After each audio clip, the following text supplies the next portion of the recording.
जय हिंद। कल हम पढ़े थे जड़ के बारे में। जड़ कितने प्रकार की होती हैं, अपस्थानिक जड़ क्या है, स्तंभ मूल क्या है, और स्तंभ मूल क्या है, आरोही जड़ क्या है, ये सब सारी चीज़ें पढ़ चुके थे।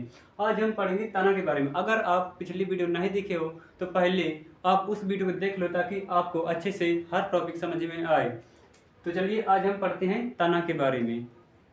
तो देखिए, तना को और दूसरी भाषा में शाखाएं बोलते हैं। क्या बोलते हैं? शाखाएं। और उन्हीं शाखाओं से और ज़्यादा शाखाएं पड़ जाती हैं तो उन्हें तना कहते हैं। क्या कहते हैं? तना कहते हैं। अब सबसे पहले प्रश्न पूछेगा कि आखिर तना का विकास कैसे हुआ, कहाँ से आया?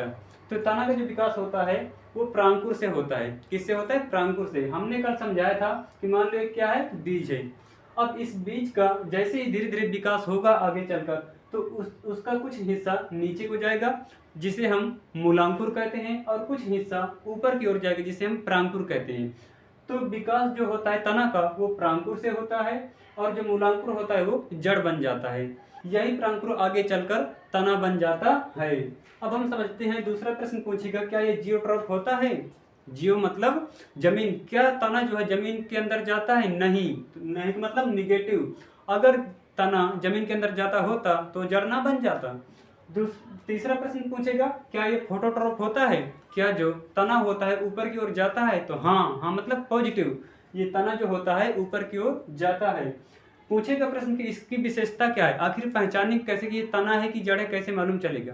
तो देखिए, तना को पहचानने की ये होती है, इसमें गांठ की गांठ बहुत ज़्यादा होंगी और उन्हीं गांठों से बहुत सारी शाखाएं और फूट जाएंगी, और उस गांठ को इंग्लिश में नोड या इंटरनोड कहते हैं।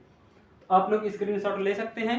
अब हम समझते हैं तना के प्रकार, अर्थात तना कितने प्रकार के होते हैं। तो तना बेसिकली 3 प्रकार का होता है, वायवीय तना, अर्धवायवीय तना और भूमिगत तना। सबसे पहले हम पढ़ते हैं वायवीय तना क्या है। वायवीय तना क्या होता है? जिस तने का भाग हवा में हो, अर्थात जमीन के ऊपर हो, हवा में तना हो, उसे क्या कहेंगे हम? वायवीय तना। जैसे बेसिकली आप लोग यहाँ पर देख सकते हो, आम का पेड़ हो गया, नीम का पेड़ हो गया, बरगद का पेड़ हो गया, जामुन का पेड़ हो गया, किसी का भी लगभग 95% चांस होते हैं कि कौन सा तना होगा? तना होगा। कौन सा तना होगा? वायवीय तना होगा। अब देखते हैं अर्धवायवीय तना क्या होता है। वैसा तना जो लगभग 80% उसका भाग जमीन के ऊपर रहेगा और 20% भाग जमीन के अंदर चला जाएगा, उसे बोलते हैं अर्धवायवीय तना। अर्ध मतलब क्या होता है? आधा, यानी आधा भाग जमीन के नीचे और आधा भाग जमीन के ऊपर, उसे बोलेंगे अर्धवायवीय तना। जैसे घास, आप लोग घास देख सकते हो। घास क्या होती है? अर्धवायवीय तना में आती है, क्योंकि उसकी अधिकांश भाग क्या होता है? ऊपर होता है, और आधे से कम भाग नीचे होता है। जैसे आप लोग घास को काट दोगे तो घास दोबारा से उसी तरह आ जाती है। अगर पूरी तरीके से छील दोगे तो उसका तना कट जाता है, तो फिर दोबारा नहीं जमती। जैसे और दूसरा एग्जांपल देख सकते हो, जलकुंभी। गांव में इसे देहात में बोलते हैं क्वाका बेली। क्या बोलते हैं? क्वाका बेली। जलकुंभी जो होती है वो भी अर्धवायवीय तना के अंतर्गत आती है। 2 एग्जांपल इसके देख चुके। अब हम देखते हैं भूमिगत तना किसे कहते हैं। तो भूमिगत तना ऐसे तना होते हैं जो जमीन के अंदर होते हैं, जमीन के बाहर बिल्कुल भी नहीं होता उनका हिस्सा। जैसे आलू, अदरक, हल्दी, लहसुन, प्याज। अब आप लोग यहाँ पर फिर कंफ्यूज हो कि भैया ये तो जड़ तो नहीं है, मॉडिफाई रूट तो नहीं है। तो हमने जड़ वाले टॉपिक को कवर कर दिया है, आपको उसमें कोई दिक्कत नहीं होनी चाहिए। आलू हमारा क्या है?